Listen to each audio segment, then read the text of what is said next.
ನಮಸ್ಕಾರ ಫ್ರೆಂಡ್ಸ್, ನಾನು ನಿಮ್ಮ ಚಿಂತು ಸುಳ್ಯ. ನಾನು ಮೊನ್ನೊಂದು ವಿಡಿಯೋ ಹಾಕಿದನಲ್ಲ, ಅಕೌಂಟ್ ಹ್ಯಾಕ್ ಆದ ಅಂತ. ಆ ವಿಡಿಯೋನ ಹಾಕಿದ ನಂತರ ನಮಗೆ ಗೊತ್ತಾಯ್ತು ಇದೇ ತರ ಸುಮಾರು ಜನರು ಹಣ ಕಳ್ಕೊಂಡಿದ್ದಾರೆ ಅಂತ. ಈಗೀಗ ಈ ತರ ಹಾವಳಿಗಳು ತುಂಬಾ ಜಾಸ್ತಿ ಆಗಿದಂತೆ. ಏನೇ ಆದ್ರೂ ಕೂಡ ನಾವು ಬಡವರಿಗೆ ಸಹಾಯ ಮಾಡುವ ಕೆಲಸವನ್ನು ನಾವು ನಿಲ್ಲಿಸುವ ಮಾತೇ ಇಲ್ಲ. ಅದಕ್ಕಿಂತ ಮೊದಲು ನಂದೊಂದು ಯೂಟ್ಯೂಬ್ ಚಾನಲ್ ಉಂಟು, ಚಿಂತು ಸುಳ್ಯ ಅಂತ. ಅದನ್ನು ಕೂಡ ಸಬ್ಸ್ಕ್ರೈಬ್ ಮಾಡಿ ಮತ್ತೆ ಈ ವಿಡಿಯೋವನ್ನು ಆದಷ್ಟು ಶೇರ್ ಮಾಡಬೇಕು.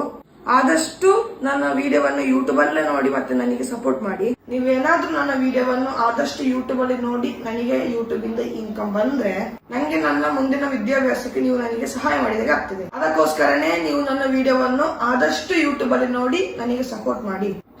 ನಾವೀಗ ವಿಷಯಕ್ಕೆ ಬರುವಲ್ಲ.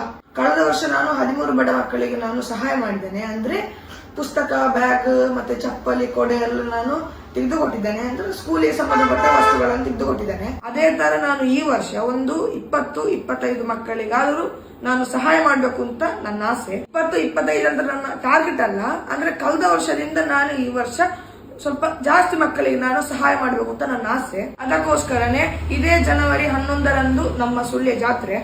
ನಮ್ಮ ಸುಳ್ಯ ಜಾತ್ರೆಯಲ್ಲಿ ಇದೇ ತರ ನಾನು ಬಾಕ್ಸ್ ಇಟ್ಕೊಂಡು ನಾನು ಬರ್ತಾ ಇರ್ತೇನೆ. ಯಾಕಂತ ಹೇಳಿದ್ರೆ ಮುಂದಿನ ವರ್ಷದ ಬಡ ಮಕ್ಕಳ ವಿದ್ಯಾಭ್ಯಾಸಕ್ಕೋಸ್ಕರ. ಮುಂದಿನ ವರ್ಷ ಅಂತ ಹೇಳಿದ್ರೆ ಇದೇ ಜೂನ್ ತಿಂಗಳಲ್ಲಿ ಸ್ಕೂಲಿಗೆ ಸೇರುವ ಮಕ್ಕಳಿಗಾಗಿ ನಾವು ನಿಧಿ ಸಂಗ್ರಹ ಮಾಡ್ತಿರೋದು. ಇದು ನಾನೊಬ್ಬನೇ ಮಾಡ್ತಿರೋದಲ್ಲ, ನನ್ನ ಜೊತೆಗೆ ನನ್ನ ಫ್ರೆಂಡ್ಸ್ಗಳು ಕೂಡ ಬರ್ತಾರೆ. ಅದು ಅಲ್ಲದೆ ಕೂಡ ನನ್ನ ಜೊತೆ ಪಾಂಡವ್ ಬ್ಯಾಂಡ್ ಸೆಟ್ ಟೀಮ್ ಅವರು ನನ್ನ ಜೊತೆ ಸೇರಿ ಸಪೋರ್ಟ್ ಮಾಡ್ಲಿಕ್ಕೆ ಅಂತ ಬರ್ತಾ ಇದ್ದಾರೆ.